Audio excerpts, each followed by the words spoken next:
جبریل امین نے کہا کہ حضور رب فرماتا ہے کہ اے محبوب آپ پر جو درود پڑھے گا میں اس پر رحمتیں نازل فرماؤں گا، جو آپ پر سلام پڑھے گا میں اس پر سلامتی اتاروں گا۔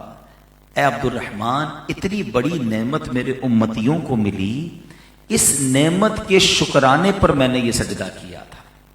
اب ذرا غور کریں، درود کون پڑھے گا؟ امتی۔ رحمت کس پر نازل ہوگی؟ امتی پر۔ سلام کون بھیجے گا؟ امتی۔ سلامتی کس پر نازل ہوگی؟ امتی پر۔ اور شکرانے میں سجدہ کون کر رہا ہے؟ ہمارے آقا علیہ الصلوۃ والسلام۔ اس کا مطلب یہ ہوا کہ رب تو اس امت پر مہربان ہے۔ ہمارے آقا علیہ الصلوۃ والسلام خود ہم سے کتنا پیار کرتے ہیں، وہ ہمارے نبی ان کے ہم امتی، وہ ہمارے نبی ان کے ہم امتی، امتی تیری قسمت پہ لاکھوں سلام۔ یہ کتنی بڑی مہربانی ہے اللہ کی ہم پر کہ ایک درود پڑھیں تو رحمت نازل ہو، سلام پڑھیں تو سلامتی نازل ہو۔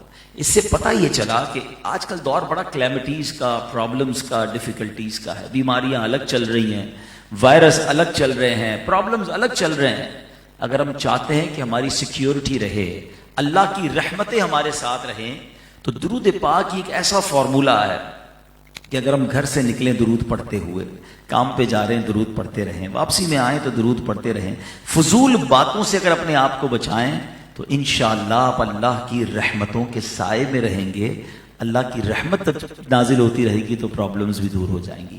اللہ مجھے بھی درود پاک کثرت سے پڑھنے والا بنائے، آپ کو بھی درود پاک اور زیادہ پڑھنے کی توفیق دے۔ ایک ٹپ بھی دے دیتا ہوں۔ تقریباً آپ جتنے لوگ ہیں، آپ میں سے کئی لوگوں کے جو واک کرتے ہیں، ٹھیک ہے نا، اپنی صحت کے لیے اچھی چیز ہے، واک کرنی چاہیے، لیکن اگر آپ اپنے واکنگ ٹائم کو درود ٹائم بنا دیں، اپنے واکنگ ٹائم کو ذکر ٹائم بنا دیں، جہاں بھی واک کرتے ہیں، چاہے آپ ٹریڈ مل پہ کرتے ہیں یا کسی پارک میں جا کے کرتے ہیں، جب بھی واک کریں آپ شوز پہنتے ہی ہوں گے، ساتھ ساتھ تسبیح بھی لے لیں۔ اس واکنگ میں اور کیا کرنا ہے آپ نے، لیکن اگر آپ چلتے چلتے درود پڑھ رہے ہیں، اس کے دو فائدے ہوں گے۔ ایک تو ایک پرٹیکولر اچھی تعداد میں درود آپ پڑھ لیں گے، دوسرا جدھر جدھر چلتے ہوئے جائیں گے وہ ساری جگہ آپ کے درود پڑھنے کی گواہ بن جائے گی۔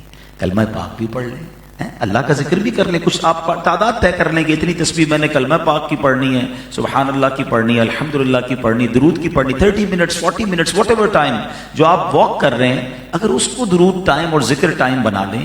آپ سوچیں ہمارے جو اسلاف تھے نا، وہ بڑے کمال کے لوگ تھے، ان کو احساس تھا زندگی کا کہ یہ ایک ایک سانس، ایک ایک منٹ کتنا قیمتی ہے۔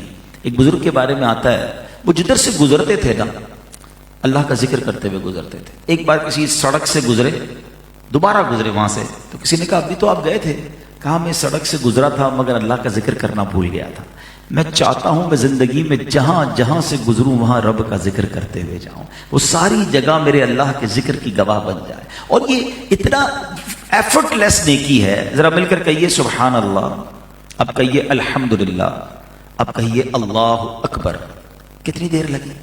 آئی تھنک 30 سیکنڈز بھی نہیں لگے، مگر آپ کو پتا ہے آپ نے 30 سیکنڈ میں کیا کما لیا؟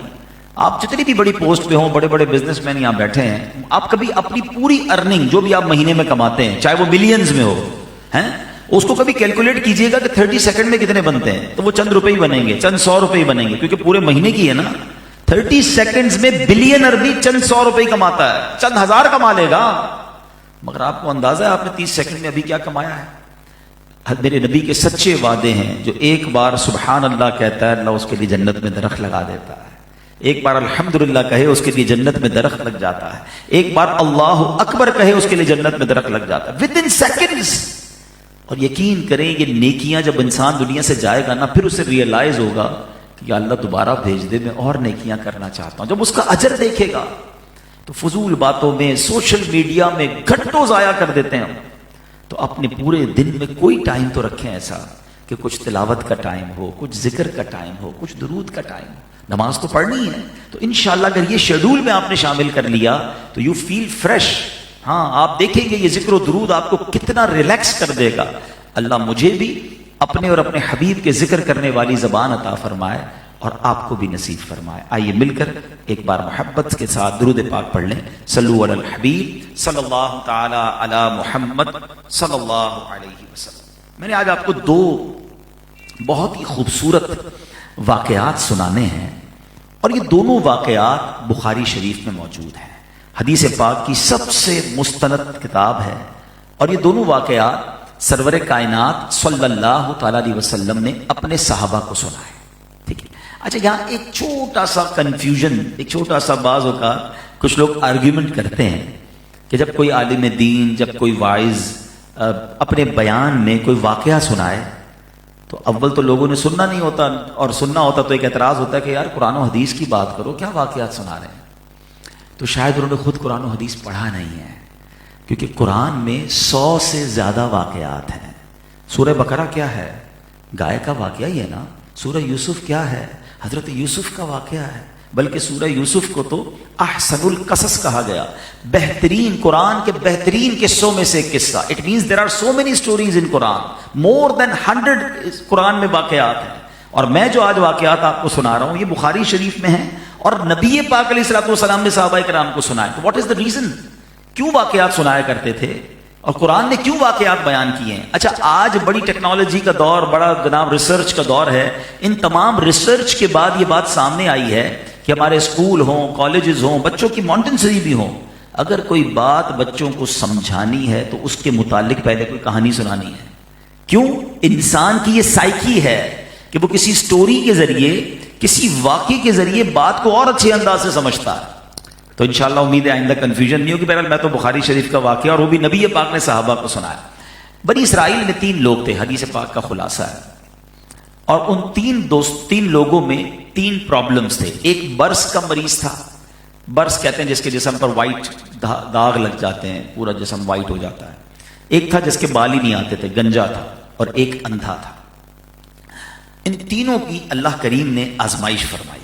ایک فرشتہ بھیجا، وہ برس کے مریض کے پاس گیا اور جا کر کہا کہ تمہاری کیا خواہش ہے؟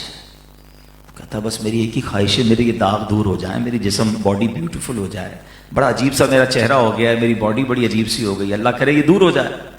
فرشتے نے اس پر دم کیا، اس پر ہاتھ پھیرا، وہ بالکل کلیئر ہو گیا، ٹھیک ہو گیا.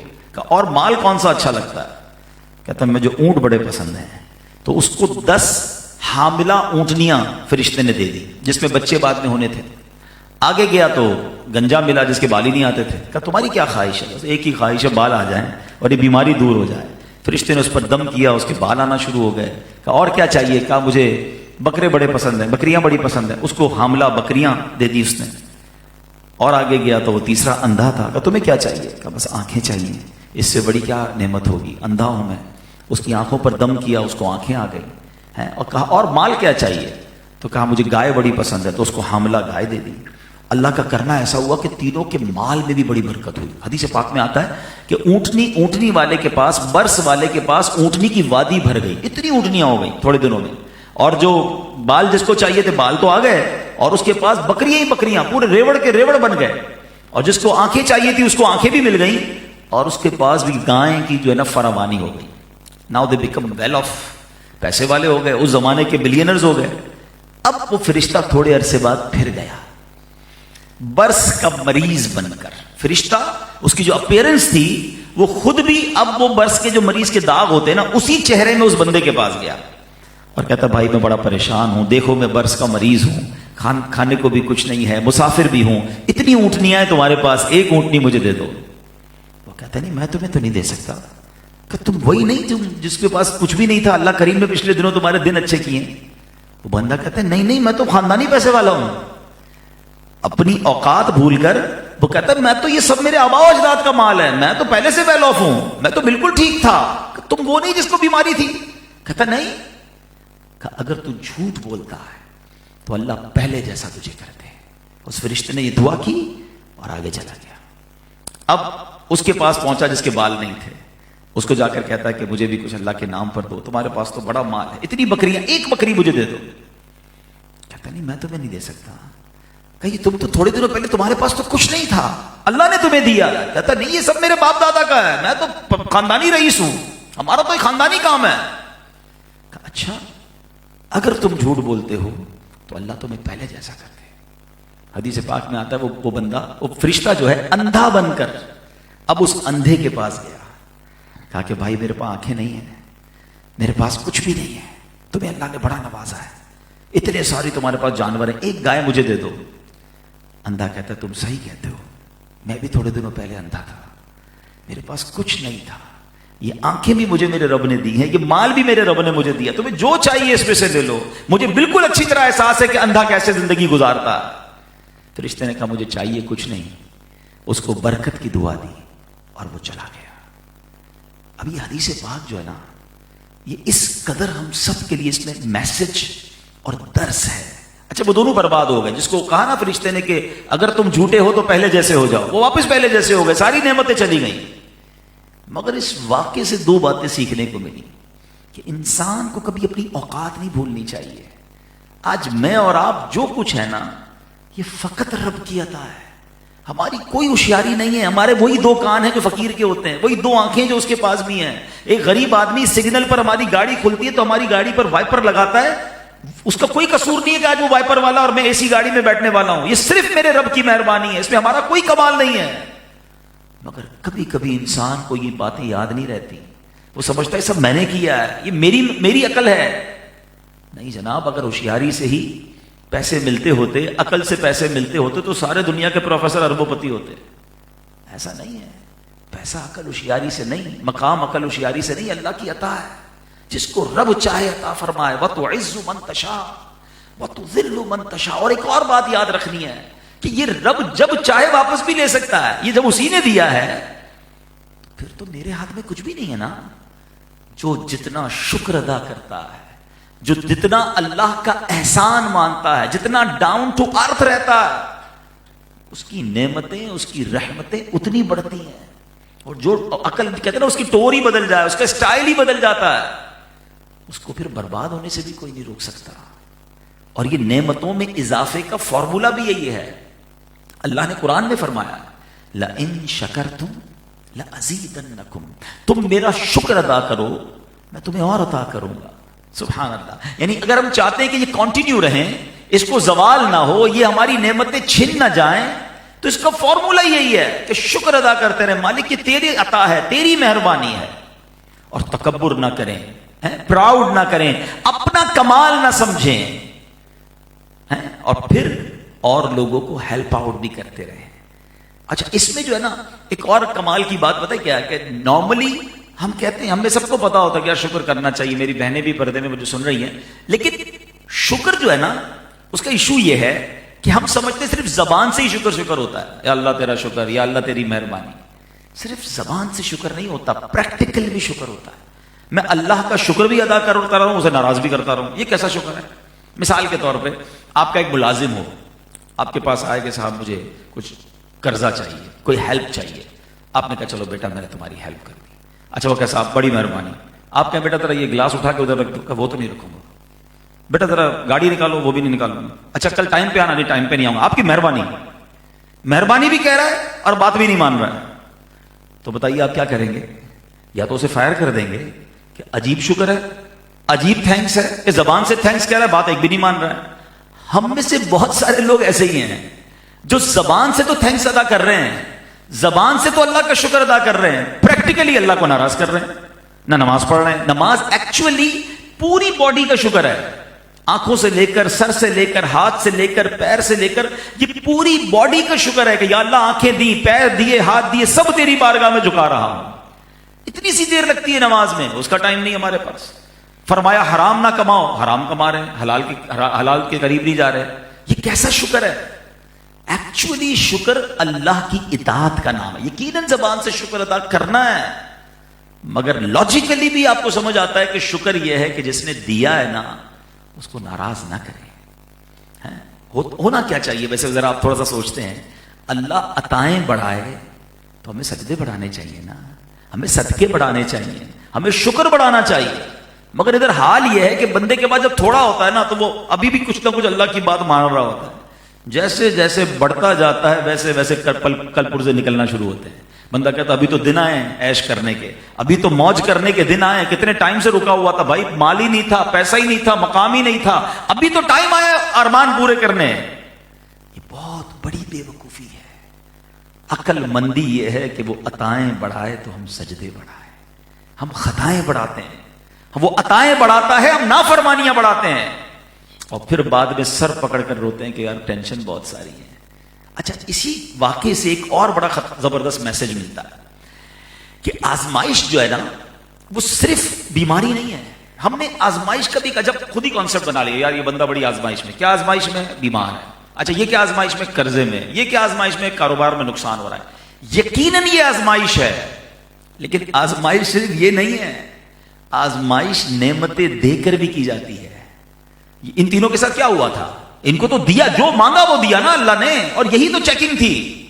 ہم میں سے ہو سکتا ہے یہاں کوئی بیچارہ بیماری میں, اللہ کرے نہ ہو, بیماری میں نہیں ہوگا, یا کسی قرضے میں نہیں ہوگا, کسی بزنس پرابلم میں نہیں ہوگا. ہم سمجھ رہے ہیں ہم ٹھیک ہے.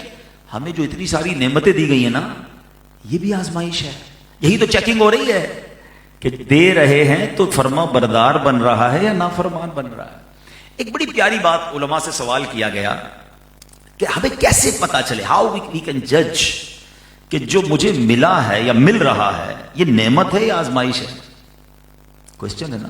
بندہ کچھ بھی نہیں کر رہا پھر بھی ترقی پہ ترقی, کاروبار بڑھتا ہی جا رہا ہے, عہدے بڑھتے ہی جا رہے ہیں, ایک کمیٹی کا چیئرمین دوسرا کا بھی چیئرمین, ادھر بھی آگے ترقی. پتہ چلا نہ اللہ کی کوئی فرما برداری کر رہا ہے, ترقیاں ہو رہی ہیں. اب بندہ کہتا ہے نعمتیں مل رہی ہیں. تو یہ کیسے ٹیسٹ ہو سکتا ہے کہ جو مجھے مل رہا ہے یہ نعمت ہے یا آزمائش ہے؟ اس کا بڑا خوبصورت جواب علماء نے دیا. فرمایا یہ چیک کر لو کہ جو تمہیں مل رہا ہے اس کے ملنے کے بعد تم اللہ سے قریب ہو رہے ہو تو سمجھ لو یہ نعمت ہے, اور مل بھی رہا ہے اور تم رب سے دور بھی ہو رہے ہو, سمجھ لو یہ آزمائش ہے. اب میں اور آپ یہ چیک کر لیں کہ میں جب کم چیزیں تھی میرے پاس, جب ویلتھ کم تھی یا ہیلتھ کم تھی یا سورسز کم تھی, ریسورسز کم تھی, نام کم تھا, شہرت کم تھی, تب میں اللہ کے قریب تھا, یا یہ بڑھتی گئی اور میں رب سے دور تو نہیں ہوتا گیا؟ اس کا مطلب تو مجھے ڈھیل دی جا رہی ہے, اس کا مطلب تو مجھے ٹیسٹ کیا جا رہا ہے. تو please come on right path. عقل بھی یہی کہتی ہے, لاجک بھی یہی کہتی ہے. جس درخت پر جتنے پھل لگتے ہیں نا وہ درخت اتنا ہی جھکتا ہے, وہ اکڑتا نہیں ہے کہ دانا خاک میں مل کر گلے گلزار ہوتا ہے. عاجزی, انکساری, ہمبل, لوگوں کے ساتھ اچھا برتاؤ, چھپ جائے بندہ. اور کبھی کبھی اکیلے میں آنسو بھی بہائے کہ بالک اس قابل نہیں جو تو نے دے دیا, میری تو کوئی ایسی اچھا عمل نہیں ہے. سوچئے نا, ہم جب کبھی کسی کو ہیلپ کریں, صدقہ دیں, خیرات دیں, زکات دیں, تو لوگ اتراتے ہیں, پراؤڈ کرتے ہیں, میں اس کو دے رہا ہوں, میں اس کی ہیلپ کر رہا ہوں. بھائی یاد ہے نا میں نے تیرا کام کیا تھا, تجھے زکات دی تھی, تیرے بچی کی شادی کرائی تھی. خدا را کبھی یہ نہ کرنا. خدا کی قسم اللہ کی راہ میں خرچ کر کے سجدہ کرنا چاہیے کہ مولا تیری مہربانی, تو نے دینے والا بنایا, مانگنے والا نہیں بنایا. میں بھی مانگنے والا ہو سکتا تھا, میرے بچے بھی سگنل پر کھڑے ہو سکتے تھے. آج میرے بچوں کو تو نے یہ دن نہیں دکھایا, یہ فقط تیری مہربانی ہے. لیکن ہم بعض اوقات بھول جاتے ہیں تمام چیزوں کو. تو یاد رکھیے کہ جو کچھ میرے اور آپ کے پاس ہے وہ رب کی عطا ہے. اب ایک واقعہ اور اس کے اندر کتنے سارے لیسن ہیں.